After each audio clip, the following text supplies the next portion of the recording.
A thief caught on camera in the middle of the night. He busts open a shed door and helps himself to hundreds of dollars worth of tools inside. So our Elise Coulter is live in Dayton to show how you can fight back and protect your property. Elise?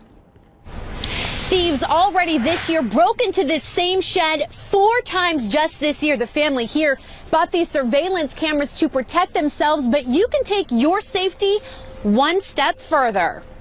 I mean, it's not the best of all neighborhoods, but it's still home.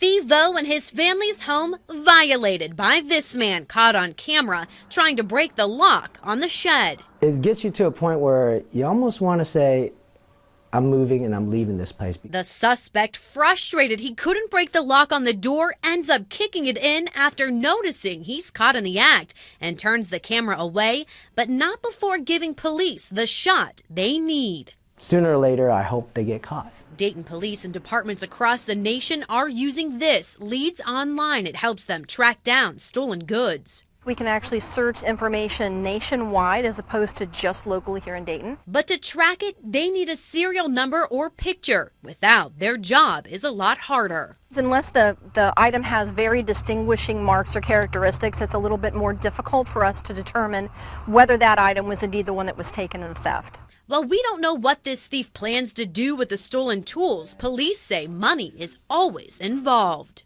They could be reselling them either on the street, in a drug house.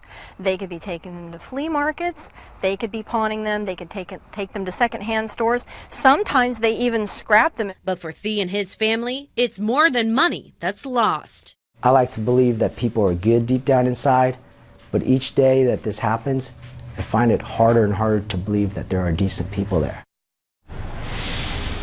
Now, if you happen to see someone actually selling tools out of the back of their pickup truck, don't buy them. Get their license plate information and call police. And if you recognize the man in that surveillance video you just saw, you're asked to call Crime Stoppers at 222-STOP. For now, reporting live in Dayton, Elise Coulter, Fox45Now.com. You can take action to protect yourself and your property. Just head to leadsonline.com. Click on the civilian tab. You'll find a link to list your property. You create a login and then include serial numbers and even upload pictures. That way, if your stuff is ever stolen, police can trace it back to you.